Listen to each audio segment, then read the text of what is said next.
ಕೇಂದ್ರ ಸರ್ಕಾರ ಜಾರಿಗೆ ತಂದಿರುವ ವಕ್ಫ್ ತಿದ್ದುಪಡಿ ಕಾಯ್ದೆಯ ವಿರುದ್ಧದ ಈ ಜನಾಂದೋಲನ ಸಭೆಯಲ್ಲಿ ಭಾಗವಹಿಸಿರ್ತಕ್ಕಂಥ ಎಲ್ಲ ಹೋರಾಟಗಾರರೇ, ಭಾಗವಹಿಸಿರ್ತಕ್ಕಂಥ ಎಲ್ಲ ನಾಗರಿಕ ಬಂಧುಗಳೇ, ತುಂಬ ಸಂದರ್ಭದಲ್ಲಿ ನಾವು ಒಂದು ಸ್ಪಷ್ಟತೆಯನ್ನು ಪಡಿಬೇಕು. ಅದೇನು ಅಂತಂದರೆ, ಈ ದೇಶದ ಯಾವ ಸಮಾಜ, ಯಾವ ಧಾರ್ಮಿಕ ನಂಬಿಕೆ ಅನುಯಾಯಿಗಳು ಸಹಿತ ಈ ವಕ್ಫ್ ಕಾಯ್ದೆಯ ತಿದ್ದುಪಡಿಯನ್ನು ಬಯಸಿರಲಿಲ್ಲ. ಈ ವಕ್ಫ್ ಕಾಯ್ದೆಯ ತಿದ್ದುಪಡಿ ಹೀಗಿರಬೇಕು ಅಂತ ಹೇಳಿ ಯಾವ ಹಿಂದುವೂ ಬಯಸಿರಲಿಲ್ಲ, ಯಾವ ಕ್ರಿಶ್ಚಿಯನ್ನರು ಬಯಸಿರಲಿಲ್ಲ. ಈ ತಿದ್ದುಪಡಿ ಹೀಗಿರಬೇಕು ಅಂತ ಬಯಸಿದ್ದು ಯಾರು ಅಂತಂದ್ರೆ ಅದು ಸಂಘ ಪರಿವಾರ ಮತ್ತು ಕೇಂದ್ರದಲ್ಲಿರುವ ಬಿಜೆಪಿ ಸರ್ಕಾರ. ಆದ್ರಿಂದ ನಾವು ಒಂದು ವಿಚಾರವನ್ನು ಸ್ಪಷ್ಟವಾಗಿ ತಿಳಿಬೇಕು. ಸಂಘ ಪರಿವಾರ ಮತ್ತು ಬಿಜೆಪಿ ಹಿಂದೂ ಧರ್ಮವನ್ನು ಪ್ರತಿನಿಧಿಸೋದಿಲ್ಲ. ಹಿಂದೂ ಧರ್ಮವನ್ನು ಅದು ಪ್ರತಿನಿಧಿಸುತ್ತೆ ಅಂತಂದ್ರೆ ಅದು ಸಾವಿತ್ರಿಬಾಯಿ ಫುಲೆ ಮತ್ತು ಫಾತಿಮಾ ಶೇಖ್ ಸಿದ್ಧಾಂತವನ್ನು ಪ್ರತಿನಿಧಿಸಬೇಕಾಗಿತ್ತು. ಅದು ಹಿಂದೂ ಧರ್ಮವನ್ನು ಪ್ರತಿನಿಧಿಸುತ್ತೆ ಅಂತಂದ್ರೆ ಅದು ಸುಖದೇವ್ ರಾಜ್ಗುರು ಮತ್ತು ಅಶ್ಫಾಕುಲ್ಲಾ ಖಾನ್ ಅವರನ್ನು ಪ್ರತಿನಿಧಿಸಬೇಕಾಗಿತ್ತು. ಅದು ಹಿಂದೂ ಧರ್ಮವನ್ನು ಪ್ರತಿನಿಧಿಸಬೇಕಾಗಿದ್ದಂತಾಗಿದ್ರೆ ಈ ದೇಶದ ಸಮನ್ವಯ ತತ್ವವನ್ನು ಪ್ರತಿನಿಧಿಸಬೇಕಾಗಿತ್ತು. ಹಾಗಾದ್ರೆ ಈ ಕಾಯ್ದೆ ಯಾಕೆ ಬಂತು? ನರೇಷನ್ಸ್ಗಳನ್ನು ಅಮಿತ್ ಶಾ ಅವರು ಹೇಳ್ತಾ ಇದ್ದಾರೆ, ಇದು ಮುಸ್ಲಿಮರನ್ನ ರಕ್ಷಣೆ ಮಾಡಲಿಕ್ಕಾಗಿ, ಇದು ಆಸ್ತಿಯನ್ನು ರಕ್ಷಣೆ ಮಾಡಲಿಕ್ಕಾಗಿ, ಈ ರೀತಿಯ ನೆಪಗಳನ್ನು ನೀವು ಹೇಳ್ತಿದ್ದೀರಿ. ನಾನು ಹೇಳ್ತೇನೆ, ನೀವು ಈ ಕಾಯ್ದೆಯನ್ನು ಜಾರಿಗೆ ತರಲಿಕ್ಕೆ ಕಾರಣ ಆದದ್ದು ಈ ದೇಶದ ಯಾವ ಜನ ಸಮುದಾಯದ ಪರವಾಗಿಯೂ ಅಲ್ಲ. ಈ ಕಾಯ್ದೆಯನ್ನು ನೀವು ಜಾರಿಗೆ ತರಬೇಕಾದದ್ದು ಅದು ಮುಖೇಶ್ ಅಂಬಾನಿಯ 1500 ಕೋಟಿ ರೂಪಾಯಿ ಬೆಲೆಯ ಅವರ ಬಂಗಲೆಯನ್ನು ಉಳಿಸಬೇಕು ಅನ್ನುವ ಕಾರಣಕ್ಕಾಗಿ, ಶ್ರೀಮಂತರನ್ನ ರಕ್ಷಣೆ ಮಾಡಬೇಕು ಅನ್ನುವಂಥ ಗುರಿಯನ್ನು ಇಟ್ಕೊಂಡಿರ್ತಕ್ಕಂಥ ಈ ತಿದ್ದುಪಡಿಯನ್ನು ತಂದ್ರಿ.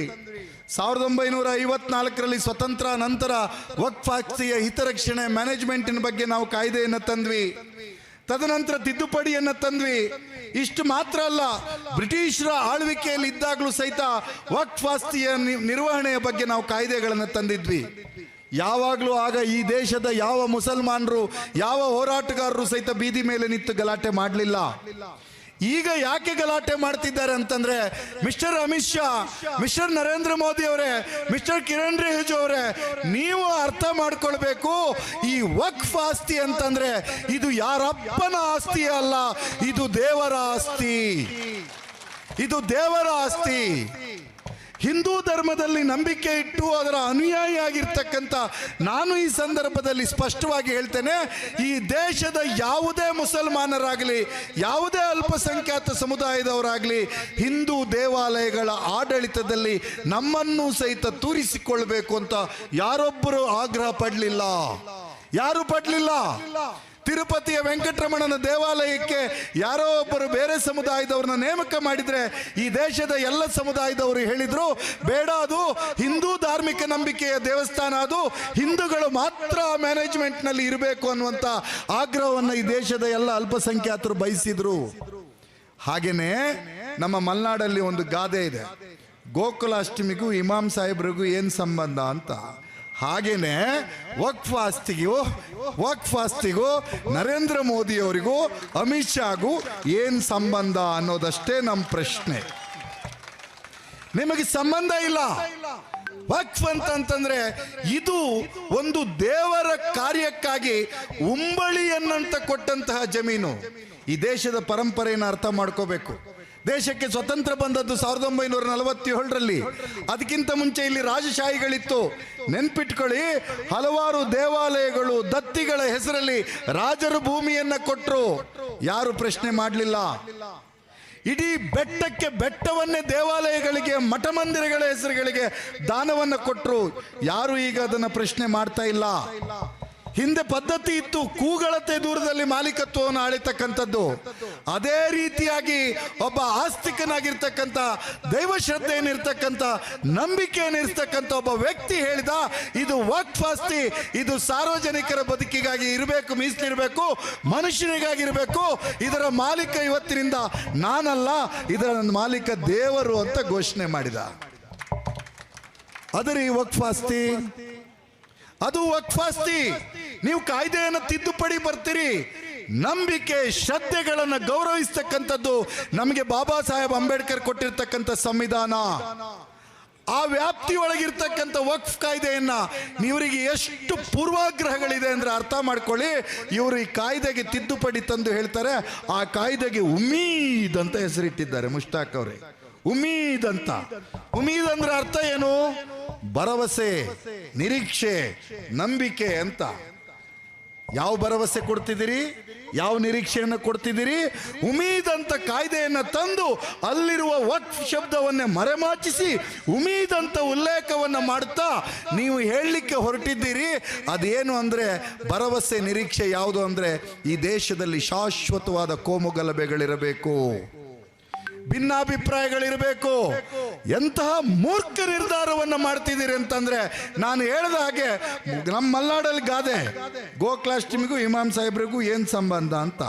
ಹಾಗೇನೆ ವಕ್ಫ್ ಆಸ್ತಿ ಮ್ಯಾನೇಜ್ಮೆಂಟಲ್ಲಿ ಕಡ್ಡಾಯವಾಗಿ ಇತರೆ ಧರ್ಮೀಯರು ಇರಬೇಕು ಅಂತ ಕಾಯ್ದೆಯನ್ನು ರೂಪಿಸ್ತಿರಲ್ಲ, ಇದರ ಉದ್ದೇಶ ಗೋಕುಲಾಷ್ಟಮಿಗೂ ಇಮಾಮ್ ಸಾಹೇಬ್ರಿಗೂ ಏನು ಸಂಬಂಧ ಅಂದ್ಕೊಳ್ಳೆ ತಮಾಷೆಯಾಗಿ ನೋಡ್ತಾ ಇದ್ವಲ್ಲ, ಅದ್ರ ಹಿಂದ್ಗಡೆ ಒಂದು ಲಾಜಿಕ್ ಇದೆ. ಅದೇನು ಅಂದರೆ ಅವರ ಧರ್ಮ, ಅವರ ನಂಬಿಕೆ, ಅವರ ಪದ್ಧತಿ, ಅವರ ರೀತಿ, ಅವರ ಶ್ರದ್ಧೆ, ಅದರೊಳಗೆ ಇನ್ನೊಬ್ಬ ಮೂಗನ್ನು ತೂರಿಸಬಾರ್ದು ಅಂತ ನಂಬಿಕೆ ಇತ್ತು. ಈಗ ನೀವು ಯಾಕೆ ತೂರಿಸ್ತಾ ಇದ್ದೀರಿ? ಈಗ ನೀವು ಯಾಕೆ ತೂರಿಸ್ತಾ ಇದ್ದೀರಿ? ನಾವು ತುಂಬ ಸ್ಪಷ್ಟವಾದಂಥ ನಿಲುವುಗಳಲ್ಲಿ ನಾವು ಮುಂದಿನ ದಿನಗಳಲ್ಲಿ ಮಾತಾಡಬೇಕಾಗ್ತದೆ. ಅದೇನು ಅಂತಂದ್ರೆ, ಜಿಲ್ಲಾಧಿಕಾರಿಗಳಿಗೆ ಸಂಪೂರ್ಣ ಅಧಿಕಾರ. ಯಾವ ಜಿಲ್ಲಾಧಿಕಾರಿಗಳು? ಆಳುವ ಸರ್ಕಾರದ ಕೆಳಗಡೆ ಆಳುವ ಸರ್ಕಾರದ ನಿರ್ಧಾರವನ್ನು ಪ್ರತಿಭಟಿಸಿ ಅದು ಸರಿ ಇಲ್ಲ ಅಂತ ಹೋದವನು ಒಬ್ಬನೇ ಒಬ್ಬ ಪುಣ್ಯಾತ್ಮ ನಿಮ್ಮ ಜಿಲ್ಲೆಯಲ್ಲಿದ್ದ, ಶಶಿಕಾಂತ್ ಸೆಂಥಿಲ್. ಜನವಿರೋಧಿಯಾದ ನಿರ್ಧಾರ ತಗೊಳ್ತೀರಿ, ಮನುಷ್ಯ ವಿರೋಧಿಯಾದ ನಿರ್ಧಾರವನ್ನು ತಗೊಳ್ತೀರಿ ಅಂತ ಹೇಳಿ CAA NRC ಜಾರಿಯಾದ ಸಂದರ್ಭದಲ್ಲಿ ಇದು ಸರ್ಕಾರ ಸರಿಯಾದದ್ದಲ್ಲ ಅನ್ನುವಂಥ ನಿರ್ಣಯವನ್ನು ತೆಗೆದುಕೊಂಡು ಹೋದ ಜಿಲ್ಲಾಧಿಕಾರಿ ಒಬ್ಬನೇ ಒಬ್ಬ ಈ ದೇಶದಲ್ಲಿ. ಮತ್ತು ನಮ್ಮೂರಲ್ಲಿ ಇದ್ದವನೊಬ್ಬ ರಾಜೀನಾಮೆ ತಗೊಂಡ. ಅದೇನಂತಂದರೆ ಅಲ್ಲಿ ತಮಿಳ್ನಾಡಿಗೆ ಹೋಗಿ ತಾನೇನೋ ಆಗಿ ಮುಖ್ಯಮಂತ್ರಿ ಆಗಿಬಿಡ್ತೀನಿ ಅಂತೇಳಿ ಈಗ ಲಾಟ್ರಿ ಹೊಡಿತಾ ಕೂತ್ಕೊಂಡಿದ್ದಾರೆ. ಆದರೆ ಜಿಲ್ಲಾಧಿಕಾರಿಗಳಿಗೆ ಅಧಿಕಾರವನ್ನು ಕೊಟ್ಟಿದ್ದೀರಿ ನೀವು. ಜಿಲ್ಲಾಧಿಕಾರಿಗಳಿಗೆ ಅಧಿಕಾರವನ್ನು ಕೊಟ್ಟು ಅದಕ್ಕೆ ಜುಡಿಷಿಯಲ್ ರಿವ್ಯೂ ಇಲ್ಲ ಅಂತ ಹೇಳ್ತಕ್ಕಂಥ ಒಂದು ವ್ಯವಸ್ಥೆಯನ್ನು ತರ್ತಿದ್ದೀರಿ ಅಂತಂದರೆ ಈ ದೇಶದಲ್ಲಿ ಒಂದು ಅರಾಜಕತೆಯನ್ನು ಸೃಷ್ಟಿ ಮಾಡಬೇಕು, ಈ ದೇಶದಲ್ಲಿ ಸದಾ ಗೊಂದಲವನ್ನು ಉಂಟು ಮಾಡಬೇಕು. ಉದಾಹರಣೆಗಳನ್ನು ಮೊನ್ನೆ ಪಾರ್ಲಿಮೆಂಟಲ್ಲಿ ಹೇಳಿದ್ರು. ತಮಿಳುನಾಡಲ್ಲಿ ರೈತರ ಭೂಮಿ ಅದು ವಕ್ಫ್ ಭೂಮಿಯಾಗಿದೆ. ಯಾರಾದರೂ ಒಬ್ಬ ಮುಸಲ್ಮಾನ್ ಸಮುದಾಯದವರು ರೈತರ ಕೈಲಿರ್ತಕ್ಕಂಥ ಭೂಮಿಯನ್ನ ನಮಗೆ ಬಿಡಿಸ್ಕೊಡಿ ಅಂತ ಯಾರೊಬ್ಬರು ಸಹಿತ ತಗಾದೆ ತೆಗೆದಿಲ್ಲ, ಅರ್ಜಿ ಹಾಕಿಲ್ಲ. ಈ ದೇಶದಲ್ಲಿ ಯಾರೊಬ್ಬ ಮುಸಲ್ಮಾನರು ಸಹಿತ ಒಂದು ವೇಳೆ ಯಾವ್ದಾದ್ರು ವಕ್ಫ್ ಭೂಮಿಯಲ್ಲಿ ದೇವಾಲಯ, ಕಟ್ಟಡ, ಮಂದಿರಗಳಿದ್ರೆ ಅದನ್ನು ಬಿಡಿಸ್ಕೊಡ್ಬೇಕು ಅಂತ ಎಲ್ಲೂ ಗಲಾಟೆಯನ್ನು ಮಾಡಲಿಲ್ಲ. ದೇವರ ಆಸ್ತಿ ಅಂತ ನಂಬ್ಕೊಂಡಿದ್ರು. ನೀವೀಗ ಜಗಳ ತಂದಿದ್ದೀರಿ, ನೀವೀಗ ಜಗಳವನ್ನು ಹುಟ್ಟಾಕಿ ಈ ದೇಶದಲ್ಲಿ ನಿರಂತರ ಕೋಮು ಗಲಭೆಯನ್ನು ಸೃಷ್ಟಿ ಮಾಡಬೇಕು. ಆ ಮುಖೇನ ಅನ್ನದ ಬಗ್ಗೆ ಮಾತಾಡಂಗಿಲ್ಲ, ಅಕ್ಷರದ ಬಗ್ಗೆ ಮಾತಾಡಂಗಿಲ್ಲ, ಆರೋಗ್ಯದ ಬಗ್ಗೆ ಮಾತಾಡಿದಿಲ್ಲ. ಇವ್ರದ್ದು 54 ಇಂಚಿನ ಎದೆ ನೋಡಬೇಕು, ಇವ್ರ ಜಾತಿ ಆಧಾರದ ಮೇಲೆ ಇವ್ರಿಗೆ ಓಟ್ ಹಾಕಬೇಕು ಅನ್ನೋ ಕಾರಣಕ್ಕಾಗಿ ಇಂಥ ಕಾಯ್ದೆಗಳನ್ನು ತರ್ತಾ ಇದ್ದೀರಿ. ಯಾರು ಅರ್ಜಿ ಕೊಟ್ಟರು ಸ್ವಾಮಿ? ವಕ್ಫ್ ಕಾಯ್ದೆ ಹೀಗೆ ಮಾಡಬೇಕು, ಈ ತಿದ್ದುಪಡಿ ಆಗಬೇಕು ಅಂತ ಯಾರು ಅರ್ಜಿ ಕೊಟ್ಟರು? ಅದಿರಲಿ, ನಾನು ಈಗಲೂ ಹೇಳ್ತೇನೆ, ಆ BJP ಪಕ್ಷದ ಕಾರ್ಯಕರ್ತರಿಗೆ ಸಹಿತ ಈ ತಿದ್ದುಪಡಿ ಬೇಕಾಗಿಲ್ಲ. ನಾನು ಕೆಲವು BJP ಕಾರ್ಯಕರ್ತ ಗೆಳೆಯರ ಹತ್ರ ಮಾತಾಡಿದೆ, ಈ ವಕ್ಫ್ ಕಾಯ್ದೆ ಅಂತ ಅದು ನಮ್ಗೆ ಎಂತಕ್ಕೆ ಮಾರ್ರೆ, ಅದು ಮುಸಲ್ಮಾನರದ್ದು, ಅವ್ರು ನೋಡ್ಕೊಳ್ತಾರೆ, ನಿಮಗೆ ಮತ್ತೇನು ಬೇಕಿತ್ತು? ಅಯ್ಯೋ ದೇವ್ರೆ, ನಮಗೆ ಬೇಕಾಗಿದ್ದು ಉದ್ಯೋಗ ಕೊಡ್ತೀವಿ ಅಂತಿದ್ರು 2 ಕೋಟಿ, ಆ ಉದ್ಯೋಗ ಬೇಕಾಗಿತ್ತು ಅಂತಂದ್ರು. BJPಯ ಕಾರ್ಯಕರ್ತರಿಗೂ ಸಹಿತ ಈ ವಕ್ಫ್ ಕಾಯ್ದೆಯ ತಿದ್ದುಪಡಿ ಅವಶ್ಯಕತೆ ಇರಲಿಲ್ಲ. ಇದು ಅವಶ್ಯಕತೆ ಇದ್ದಿದ್ದು BJP ಕಾರ್ಯಕರ್ತರ ನಿರೀಕ್ಷೆಗಳನ್ನ ಈಡೇರಿಸಲಿಕ್ಕಾಗದೆ ಇರತಕ್ಕಂಥ ಒಂದು ಬೇಜವಾಬ್ದಾರಿ ಸರ್ಕಾರ ಯೋಚನೆ ಮಾಡ್ತು ಪ್ರತಿ ವರ್ಷ ಒಂದೊಂದು ಸಂಕತನಗಳನ್ನು ಹುಟ್ಟಾಕಬೇಕು. ಒಂದ್ಸತಿ CAA, ಒಂದ್ಸತಿ NRC, ಒಂದ್ಸತಿ ವಕ್ಫ್, ಒಂದ್ಸತಿ ಹಲಾಲ್, ಒಂದ್ಸತಿ ಹಿಜಾಬ್. ಎಷ್ಟು ಸತಿರಿ ನಿಮ್ಮ ಮತದಾರರನ್ನ ಮಂಗ್ಯ ಮಾಡ್ತೀರಿ ನೀವು? ನೆನ್ಪಿಟ್ಕೊಳ್ಳಿ. ಅದೇ ಮತದಾರ ಬಂಧುಗಳು ಇದೇ ಉಳ್ಳಾಲ ಮಂಗಳೂರು ಮತ್ತು ಇಡೀ ದೇಶಾದ್ಯಂತ ಪ್ರಾರಂಭ ಮಾಡ್ತಾರೆ. ನಿಮಗೆ ಇಂತಹ ತಿದ್ದುಪಡಿಗಳು, ಈ ಕಾಯ್ದೆಗಳು ನಮಗೆ ಬೇಕಾಗಿಲ್ಲ, ನಮಗೆ ವರ್ಷಕ್ಕೆ 2 ಕೋಟಿ ಉದ್ಯೋಗ ಕೊಡಿ ಮಿಸ್ಟರ್ ಮೋದಿ ಅಂತ ಕೇಳಲಿಕ್ಕೆ ಪ್ರಾರಂಭ ಮಾಡ್ತಾರೆ. ಆ ರೀತಿ ಉದ್ಯೋಗವನ್ನು ಕೊಟ್ಟರೆ ಹಿಂದೂ, ಮುಸ್ಲಿಂ, ಕ್ರೈಸ್ತ, ಜೈನ್, ಬೌದ್ಧ, ಬ್ರಾಹ್ಮಣ, ಬಂಟ್, ಬಿಲ್ಲವ, ಕುಂಬಾರ್, ಕುಲಾಲ್ ಎಲ್ಲ ಸಮುದಾಯದವರಿಗೂ ಸಹಿತ ಉದ್ಯೋಗ ಸಿಕ್ಕುತ್ತೆ ಅಂತ ನಂಬಿಕೆ ನಮಗಿದೆ. ಅದನ್ನು ಕೊಡ್ರಿ. ಕೊಡಂಗಿಲ್ಲ ನೀವು.